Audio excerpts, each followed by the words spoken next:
So what is this shift that everyone is talking about? Hey everyone, and welcome to Just Love. My name is Paula, and if you're new to my videos, click on the subscribe button and hit the bell so you're notified when I upload something new.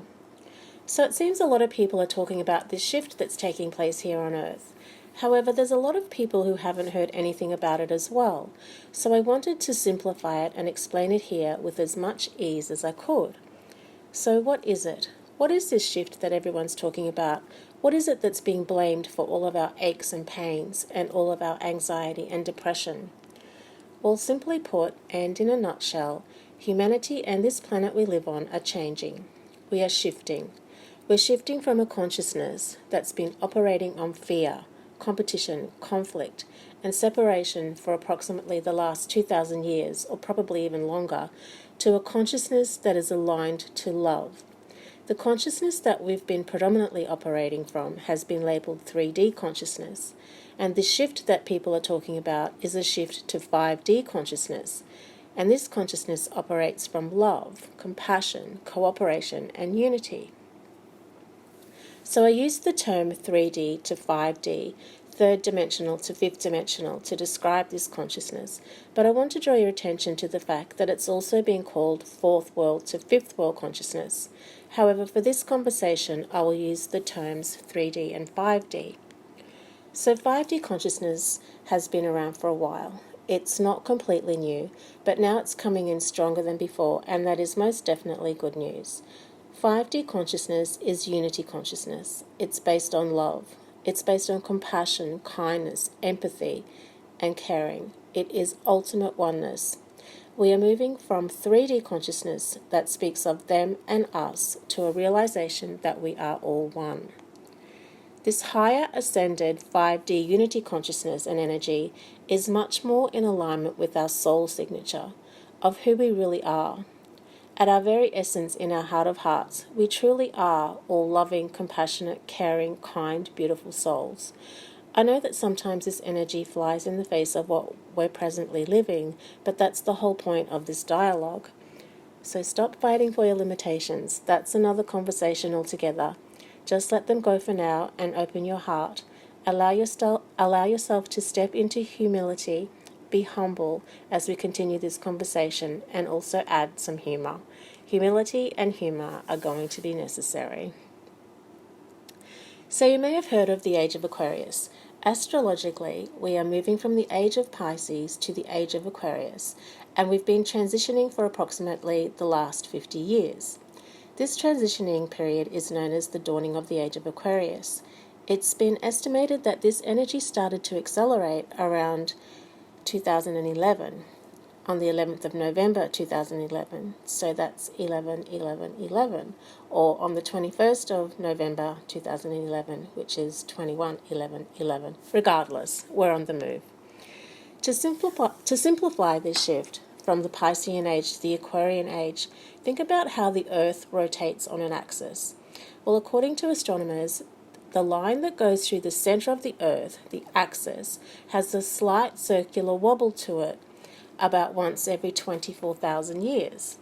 So the Earth is shifting, and one of the many things that this means for us is that we move to a culture on Earth that looks within instead of looking out.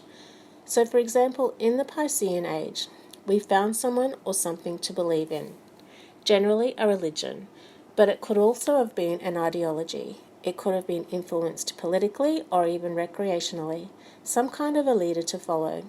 We could have even found this through our work. And in this Piscean period, we were happy and content to adhere to these beliefs, find our purpose, and strive onward and upwards. We didn't seek out more wisdom. We didn't sift through information, mostly because it was hidden, but it didn't bother us. We were on purpose. We had our place.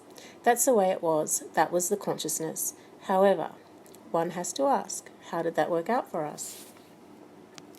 Well, currently we're facing some challenges, continuous challenges and some new ones.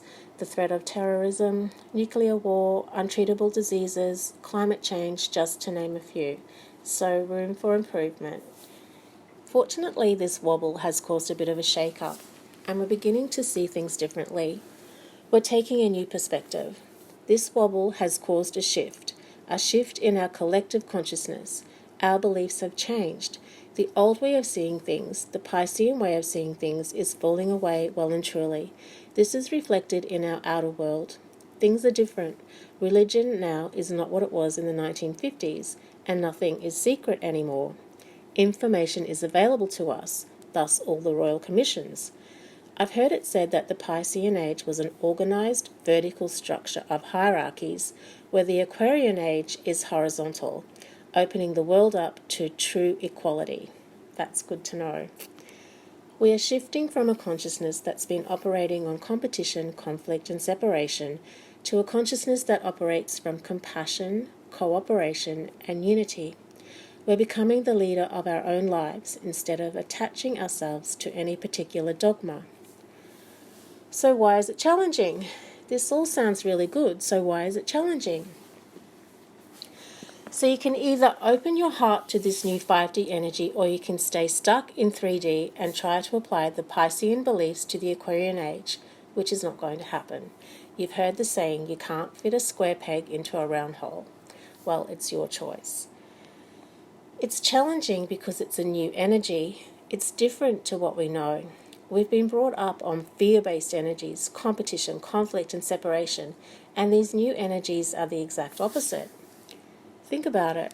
Think of the games you played as a child. For example, I remember playing musical chairs, and although I may have thought it was fun at the time, and it could be argued that it had its merits, when I really think about what it taught me, it was competition, conflict, and separation, provoking feelings of being left out, not being good enough, and having to fight to win. Most of us have these predominant underlying programs. It's the human condition. Precisely, we were conditioned. We played these games when our brain was taking on programs of how to be in the world, and our world at that time was steeped in competition, conflict, and separation. Now these new energies are aligned in love. Our soul knows the truth, but it's our mind that struggles. Very early on, we downloaded these Piscean beliefs, believing that they were keeping us safe, but to the contrary, they're holding us back. They're keeping us stuck in this 3D energy. So we're faced with a kind of purging experience, moving these 3D energies into 5D. We're vibrating at a faster rate, and that's why it feels difficult. It's not a chilled out, easygoing process anymore like it once was. Things are different. We're merging and we're purging. So it would seem that in order to let love in, we have to let go of all the negative beliefs that aren't serving us. This is a challenge because that's everything we know. Everything that our parents taught us, everything that our teachers taught us, everything that our peers taught us. It was all based on competition, conflict, and separation. That's the way 3D operated. All of this was done in our best interests. However, it was fear-based. And again, one has to ask, how's that working out for us? So we're body, mind, and spirit. And our spirit, our soul, knows the truth. And our bodies are being saturated in love. This new age, the Aquarian age, is shepherding in this energy of love, and our bodies are feeling it. The planet is vibrating at a faster rate, and so are all the 40 trillion cells in our body. This rapid vibrating causes all of the cells to shake off all beliefs and emerge anew. But here's the rub. Our mind doesn't trust the body. Even though our body is wise, our heart is more intelligent than the mind. But in the past, our culture has always lauded the mind over the body. It's always been the norm to hear such things as mind over matter, and best-selling books titled Think and Grow Rich and As a Man Thinketh confirm this. So the body is doing its job in that it's shaking off all the old beliefs as it's vibrating faster along with the planet, but the mind is still in 3D. Of course it is. It's been there its entire life doing a really great job of keeping you safe. What the mind observes is danger ahead, but what's happening now is that your mind can't figure it out. All of a sudden, things feel confusing and foreign, hence the increased number of anxiety and depression cases in people recently. Essentially, we have to educate our mind to listen to our heart during this shift. Our mind is holding on to all of these old beliefs that do not align to the Aquarian age. We are disconnected. The heart has always gently guided the mind through the body, but now is not the time for gentleness. The heart is telling the mind that having these old beliefs is not working for you anymore, and so if you continue to hold on to them, if you continue to carry them around with you, the only way that the heart can get you to see this and to see that they are not serving you is to give you symptoms. The heart will give you symptoms to alert you to come back into alignment. Your 3D way of being, operating from fear, is becoming increasingly uncomfortable because you don't reside there anymore. Your heart wants to live a life of love, filled with peace and joy, harmony and bliss. Listen to your heart. Listen to your heart. So in my next video, I'll highlight some things to remember while we transition from 3D to 5D. Thanks for listening.